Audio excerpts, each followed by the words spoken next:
Hello दोस्तों, मैं मोहन नागर। आज बात करते हैं पाकिस्तान के क्रिकेट के डाउनफॉल की। पाकिस्तान क्रिकेट डाउनफॉल हुआ 2017 चैंपियन ट्रॉफी जीतने के बाद में, जब सरफराज भाई कप्तानी करते थे। उनके टाइम में पाकिस्तान जो अचीवमेंट की, अच्छी खासी अचीवमेंट की उन्होंने। T20 में वो नंबर 1 थे। उसके बाद में अचानक से उन्हें टीम से ड्रॉप कर दिया गया और कप्तानी से भी हटा दिया गया लगभग लगभग। और साथ ही उमर अकमल को भी, मिडिल ऑर्डर बैट्समैन थे उनको भी हटा दिया गया। एक और दो खिलाड़ी हैं, उनको भी वहीं से हटा दिया गया उन्होंने।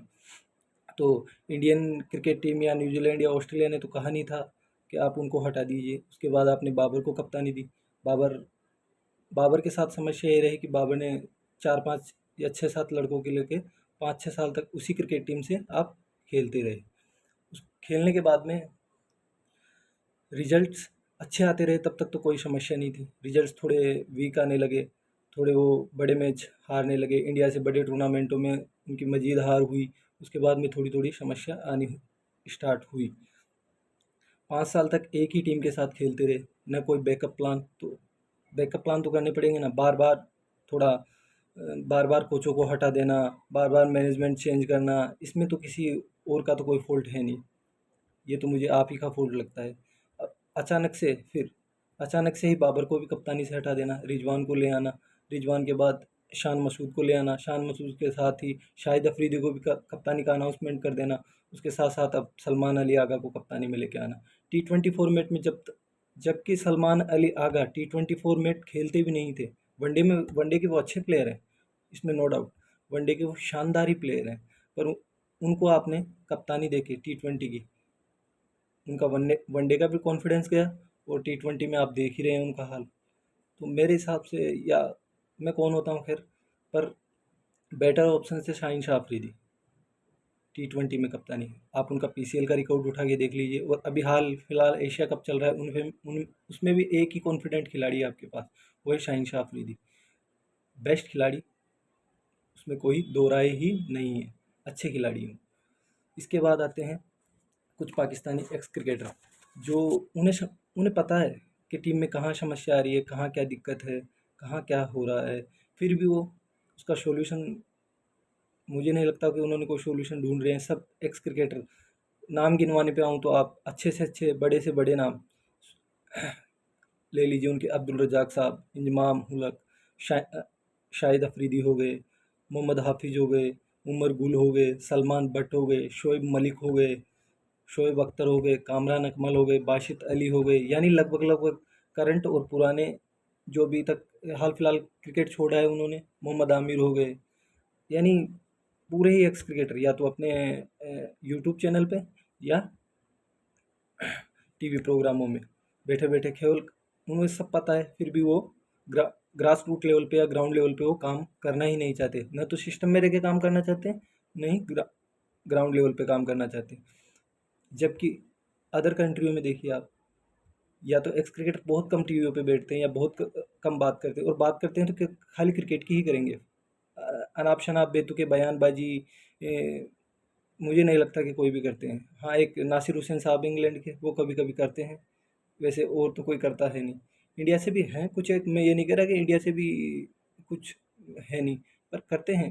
पर इतने नहीं कि भर भर के सारे एक्स क्रिकेटर यार टीवी पे बैठ के खाली ज्ञान दिए जाओ। आप आपको पता है यार, आपने क्रिकेट सर्व किया है पाकिस्तान को, तो आपको पता है कि कहाँ समस्या चल रही, तो उसको ठीक करें आप।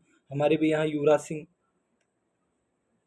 सिंह ने तो, आपको पता ही है युवराज सिंह ने कितने अच्छे अच्छे प्लेयर दिए हैं। उसके साथ ही द्रविड़ साहब हो गए, VVS लक्ष्मण साहब हो गए, यूसुफ पठान ने अभी क्रिकेट अकेडमियाँ खोल रखी है, ग्रास रूट लेवल पे काम करते हैं। प्रवीण कुमार हो गए हमारे, RP सिंह हो गए। तो बहुत क्रिकेटर हैं जो हमारे ग्रास रूट लेवल पे काम करते हैं। और एक आध का ही यूट्यूब चैनल होगा, अदरवाइज वो टीवी पे बैठते हैं, कमेंट्रियाँ करते हैं और क्रिकेट पे ही बात करते हैं। हाँ, उधर से अगर कुछ बोला गया तो इधर से रिफ्लेक्शन तो थोड़ा बहुत आता है, या इधर से कुछ बोला गया तो उधर से रिफ्लेक्शन आता है। इसके बाद में एक पाकिस्तान के क्रिकेट की सबसे बड़ी समस्या ये रही है कि 2023 का वर्ल्ड कप जैसे हुआ, वो कहते हैं कि ICC इंडिया को फेवर करता है। ICC अगर इंडिया को फेवर करता तो 2023 का वर्ल्ड कप हम उठाते। किसी को ऐसा नहीं लगता, पाकिस्तान के अलावा, जैसे ऑस्ट्रेलिया हो गया, न्यूजीलैंड हो गया, वेस्ट इंडीज हो गया, या अदरवाइज कोई भी क्रिकेट नेशंस हो गए, उन्हें किसी को भी ये नहीं लगता कि आईसीसी इंडिया को फेवर करता है, बट पाकिस्तान को लगता है। क्यों लगता है? क्योंकि उनकी अभी क्रिकेट टीम और उनका क्रिकेट थोड़ा ख़राब चल रहा है। उनका अच्छा होता, उन्होंने भी वर्ल्ड कप उठा लिया होता 2023 का, तो शायद वो नहीं बोलते कि उन्हें आईसीसी फेवर करता है इंडिया को। फेवर कैसे करेगा? वो बोलते हैं कि शामी को दूसरी गेंद दी जाती है, या बुमराह को कुछ दिया जाता है उसमें, या वो बॉल के साथ छेड़छाड़ करते हैं। हमने तो कभी नहीं कहा कि वकार यूनिस हो गए, वसीम अकरम हो गए, उमर गुल हो गए, मोहम्मद आमिर हो गए, यहाँ तक कि शाहीन शाह अफरीदी हो गए, अच्छी बॉलिंग करते हैं, तो अप्रिशिएट करना चाहिए। किसी भी नेशंस ने ये नहीं कहा कि वकार यूनिस इतने विकेट लेते हैं या वसीम अकरम इतने विकेट लेते हैं, या और भी नेशंस के देख लिए, डेल स्टेन हो गए, ग्लेन मैकग्रा हो गए, जिम्मी एंडरसन हो गए, स्टुअर्ट ब्रॉड हो गए। तो जब वो भर भर के 6-6 विकेटों के स्पेल डालते हैं, तो किसी ने नहीं कहा कि हाँ, कि इनके गेंद में कोई चिप लगी है, या इनको फेवर दिया जा रहा है।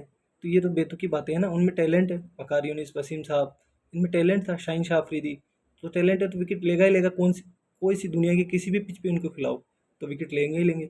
यही बात से शाहिद अफरीदी हो गए, इंजमाम उलक हो गए, मोहम्मद हफीज हो गए, सलमान बट हो गए, यूनिस खान हो गए, मोहम्मद यूसुफ हो गए, अच्छे बैटर थे। इन्हें वर्ल्ड के किसी भी मैदान में खिलाओ आप, किसी भी मैदान में, वो रन मारेंगे ही मारेंगे भाई। क्यों मारेंगे? क्योंकि वो अच्छे बैटर हैं। उन्हें कंडीशन की कोई वो एक्सक्यूज नहीं चाहिए कि यहाँ कंडीशन ये थी, यहाँ गेंद पिच हो रही थी, यहाँ ब्रेक हो रहा था, यहाँ स्विंग हो रही थी। उससे उन्हें कोई फ़र्क नहीं पड़ता।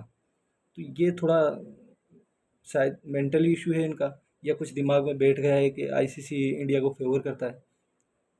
हमें नहीं लगता आईसीसी फेवर करता है, या ऑस्ट्रेलिया को नहीं लगता।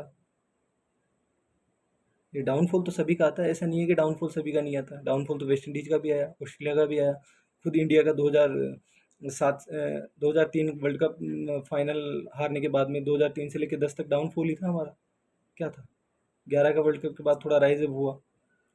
तो डाउनफॉल तो सबका आता है। इसका ये मतलब नहीं है कि आप दूसरी नेशंस पे ब्लेम डाल दो और खुद की चीज़ों को दरकिनार कर दो।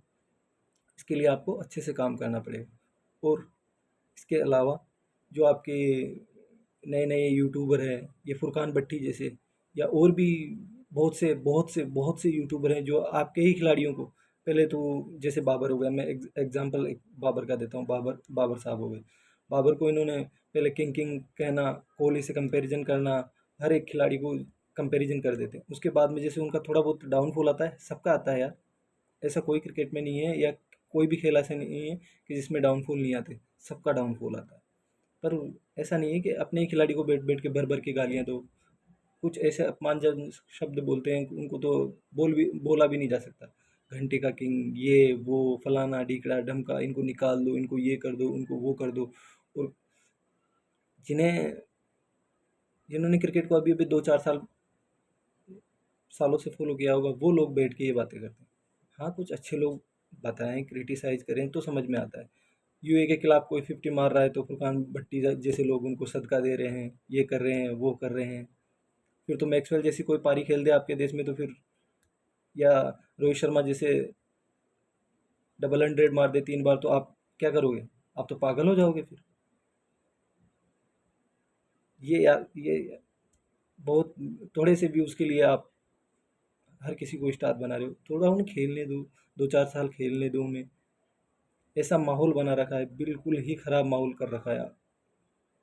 एक मैच में नहीं चले, टीम चेंज कर दो, इनको बाहर निकाल दो, इसको बाहर निकाल दो, उसको बाहर निकाल दो। नहीं। तो आप लोगों की क्या राय है? आप बात करें, कमेंट में बताइए। और अगला वीडियो लेके फिर मैं जल्दी आता हूँ आपके। जय हिंद, जय भारत।